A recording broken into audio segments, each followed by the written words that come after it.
Hey, my name is James Nicholson. Welcome to my YouTube channel. Now, in this video, I'm going to teach you the secret words that can help you get property below market value. Now, before we jump into that, smash the like button on this video. That helps me with YouTube, get more views, so please do that. And do join us on the journey on this channel. This channel is all about my investment journey. I'm an investor of 23 years now.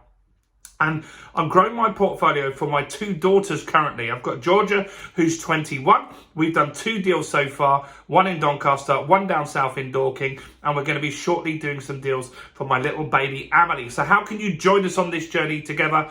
Take that finger of power, smash that subscribe button over there, and hit the bell notification. Now, I want to teach you something very quickly that can help you secure properties below market value. Now, this strategy doesn't really work so well in the southeast of England. Now, that might change because the market is becoming a lot more volatile. But in areas where property sells fast and the house prices have been going up, this isn't going to work so well. But investors should be open to investing in all areas because you can get a power team that manage it all for you. So I'm based in Dorking in Surrey. That's where I am right now.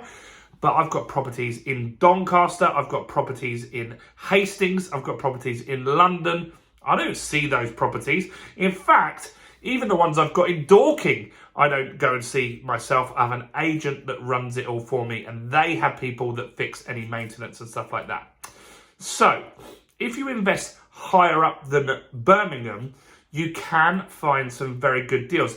Even when the market was going crazy over the last few years. And those areas can be particularly good for investing because you can get a 100 grand house and get a really solid rent from that you couldn't get in the south. The yields are very, very strong up north. So what I want you to do is to open Rightmove and look for properties around the £100,000 mark, particularly houses. Because houses are, in my opinion, the best type of property that you should get. So look at the houses that are £100,000. Why not look in Doncaster? That's where I've been investing. So look in Doncaster for 2-bedroom plus houses that are £100,000, and there's going to be a ton of them on there, right? Which might shock a few of you Southerners, because in London you couldn't even get a cupboard for £100,000. In Doncaster you can get a whole house, a nice house as well. So you found some properties. Now what I want you to do is search for the oldest listing. So on Rightmove you can sort by newest listing, reduced price, highest price, lowest price, but you can also sort by the oldest listing. Now why do we do that? Well, we do that because those people haven't sold their property, have they? They haven't been able to sell their property for whatever reason. Maybe they put it on too expensive. Maybe there's just something about the marketing that hasn't particularly gone well. Or maybe it's just a slow moving area. So when you find those properties, the older ones, you'll be surprised. There will be some that have been on Rightmove for 2 years, maybe a year. They've been on there for a huge amount of time. That person clearly wants to sell it and no one's willing to buy it. Then what you're going to do is call the agent, right? And so you're going to have a conversation with the agent and you'll start it something like this. Hey, I looked on Rightmove and I've seen you've got some properties for sale on Burton Avenue. Does that ring a bell? Right? So before you charge in offering some crazy price, you want them to recall the property to start the conversation. So you sound like you know what you're talking about, right? So I've seen you've got a property on X street. Does that ring a bell? So get them talking about it.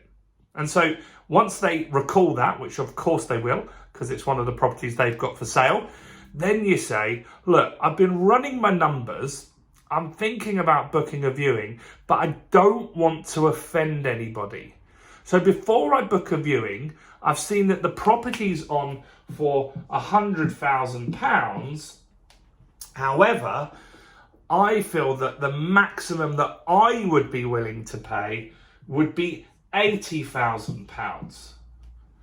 And the magic words are, is it worth me booking a viewing? Is it worth me booking a viewing? And the reason for that is because You want to be mindful of their time, and estate agents will be pleased about that you don't want to waste their time. They'll have a think about it. They'll know what that seller is looking to get and what they will potentially go down to, right? You don't have this information. You just know it's on for 100 grand. But the agent might know the person would take 80, or they might take 85, right?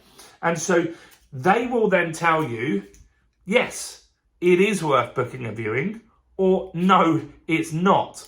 But what they might do is release the actual figure that the person would be willing to go to. Because look, it hasn't sold at 100, so something needs to change, right? It's got to come to a price that somebody will sell that, or it's just going to sit there forever. So if that seller is motivated to sell it, they'll say, no, it's probably not. If you're only going to go to 80, they would only consider offers of around £90,000. So at least you know, hey, that's probably something that I could do or could not do. Now, what this does is it now gives you permission to offer £80,000 because you've set the viewing up on the basis that that's what you're going to be offering, all being well. In fact, if you went on that viewing and everything was totally in bad condition, the roof was going to cave in, all the boiler was broken, all the wiring was ripped out, then of course you're not going to offer the £80,000. You're going to offer what you feel the property is worth. But it stops you wasting your time, and now you've potentially got that 20% below the market value, because that was what they're trying to sell it for. And if you do enough calls of this, you could book in a full diary of properties that you could potentially get below market value.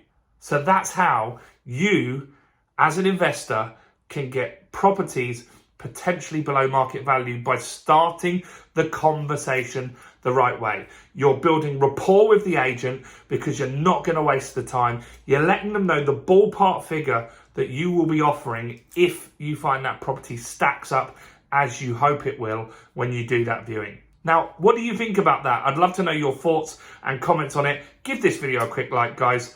Come on, it'll take you 2 seconds. Give the video a quick like over there.